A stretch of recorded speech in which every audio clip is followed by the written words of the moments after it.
Afrika'nın güneydoğusunda küçük bir ülke olan Malavi'de, bölgenin geleneksel kabile yapısı içinde yaşayan bir ailede 12 kardeşin en küçüğü olarak dünyaya geldi. Zomba kentindeki bir okulda 27 yıl boyunca sekreterlik yaptı. 2003 yılında 900 bin kişilik bir kabile içinde yapılan seçimlerde insanlarla iyi anlaşan biri olduğu için aday gösterildi ve seçimi kazanarak kabile reisi oldu. Şehirden kabilenin yaşadığı bölgeye taşındığında 12 yaşlarında kız çocuklarını 13 ile 19 yaş arasındaki kocaları ve bebekleriyle gördüğünde büyük bir şok yaşadı.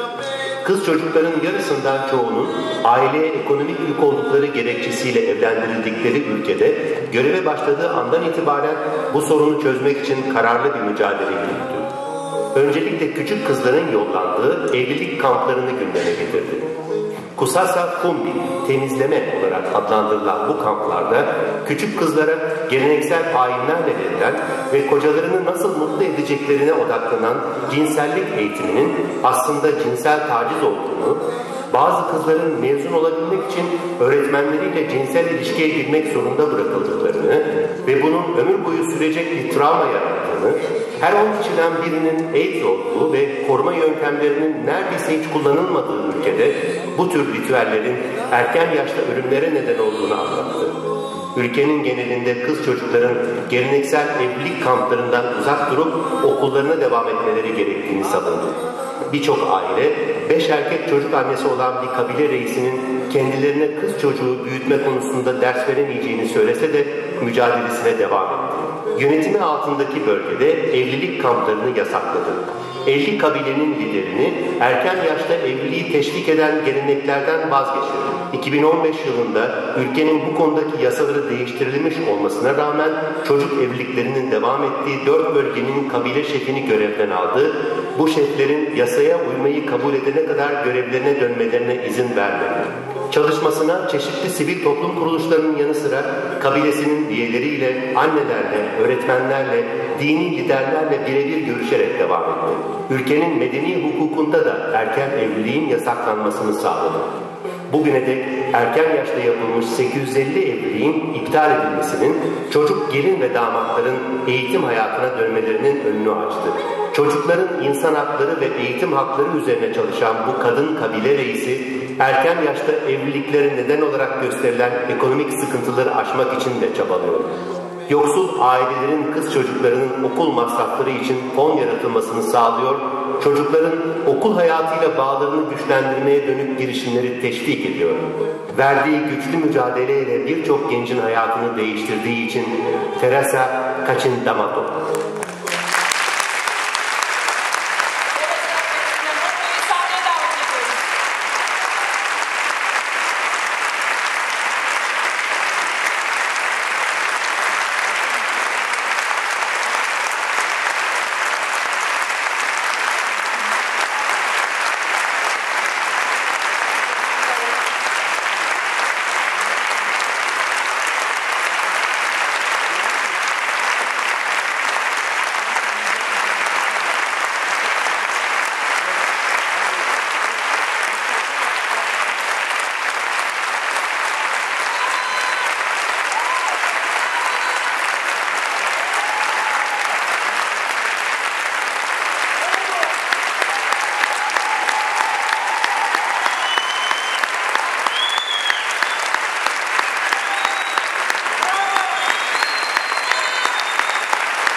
Have you okay?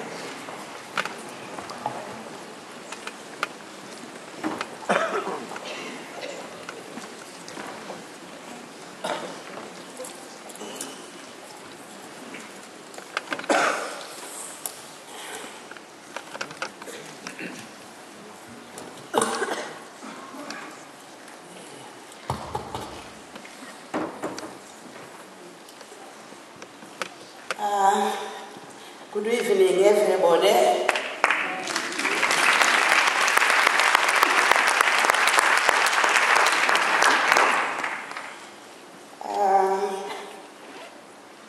of all, I want to thank you all, but sorry for my poor English. That's why I want these girls to be educated.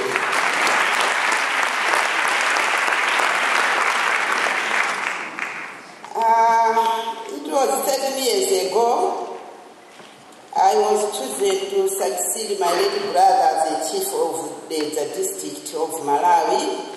I want to tell you my story of trying to change one of the traditions within Malawi's culture that I really did not agree with. I wanted to try and reduce the practice of marrying of young girls and boys against their wishes. I had spent 27 years living away from my home district, working in Zomba at the theological college as a college secretary. I didn't accept to have to move back home to my village and take on a role that I had no experience of. When the call came, I was reluctant through I was compelled to hand my duty. I accepted the position and was appointed by former President Dr. Bakili Muluzi. One day, shortly after moving back to my home district in the central region of the country, I met a young girl who was carrying a baby. I suggested she should take the baby back to her mother, and I was surprised by the girl's response. I am his mother. Because I asked her, the baby was crying, so I said, hey, you cannot take this baby to your mama. Then she said, no, she's mine. She then pointed to the father of the baby, a boy playing football, not far from us. She told me she was 13 years old and the boy was 14 years old. I was shocked. How was this young girl going to continue in school or be allowed to mature at a normal rate? It burdened my marriage and baby at a such young age. My heart told me to help this girl, and my head told me this is not the way to ensure long-term success for our country. If our young women and men were going up like this, I decided to try and do something about these issues. And I started by understanding race process and research to make sure that I understood the problem and maybe could find some way forward. This is not an easy issue to comfort. For many people, it sits as a core part of Malawian tradition and beliefs, and is therefore encouraged in some areas, particularly in my area where I am a chief. There are real economic drivers that cause difficult decisions for parents who are struggling to pay school fees. An arranged marriage for their daughters can bring great wealth in the form of goats, cattle, and money. A family in my village had married off 2 of their daughters in recent years, and the dowry what they got from the marriage enabled them to survive, increase their family stock, and live comfortably. Of course, the consequences of these marriages are clear and sad. Girls drop out of schools at an early age, practically around 12 or 13. They are forced to have sex with their husband, who often are much older. Men, they have to give birth while they are not physically ready, and of course, they become trapped into marriage at a young age before they have had a chance to make their own choice about their future. It is also common for husbands to seek a new, much young wife when the first one has aged. This is not the life I wish for next generation of Malawi. I demand more and much more. The analysis conducted by myself and other stakeholders gave us a clear path to follow.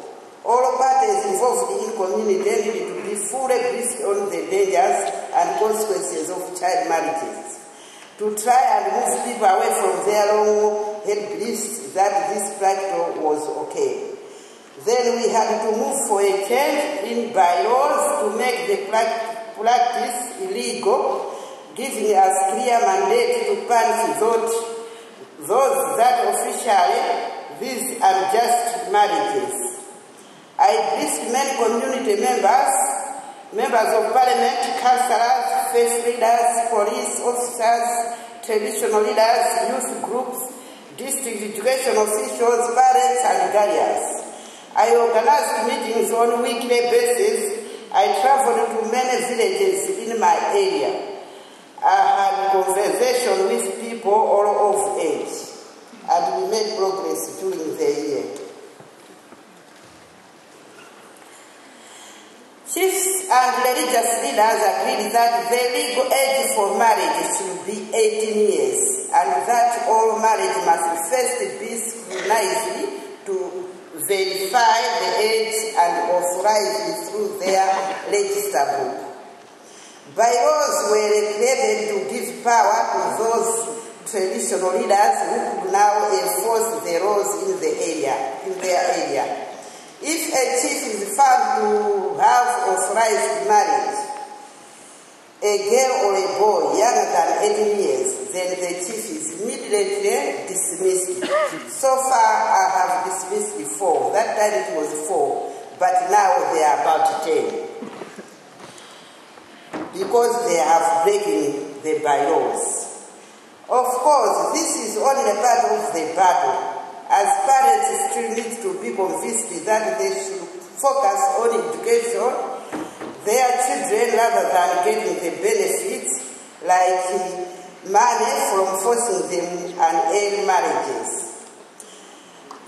Despite the challenges and the amount of opposition from communities, chiefs, by last year we had managed to terminate 840 child marriages, of which 540 were girls and 300 were boys.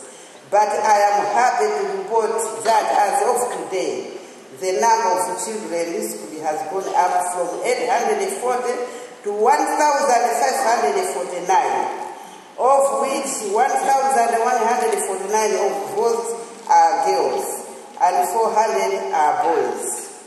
It is sad that some of these children were as young as 12 years, and all of the girls are all below the age of 16. It has been a difficult challenge for me to confront. I'm proud to the work we have achieved so far, but we know we are still have a long way to go. But all of this has come to personal cost. Not only has this taken a great deal to my time, but I have had to endure a lot of criticism from a lot of people, and some have tried to cause trouble for me. Because they told me, who are you? Because you are a chief, so that you can change anything. You want to die soon? So I said, well, if I want to die, I will die, but wait until I finish my mission.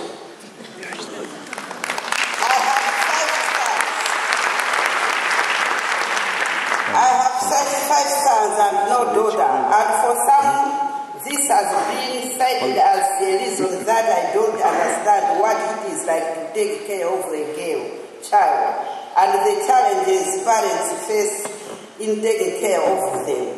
So I'm criticized that I'm doing this because I didn't have a daughter.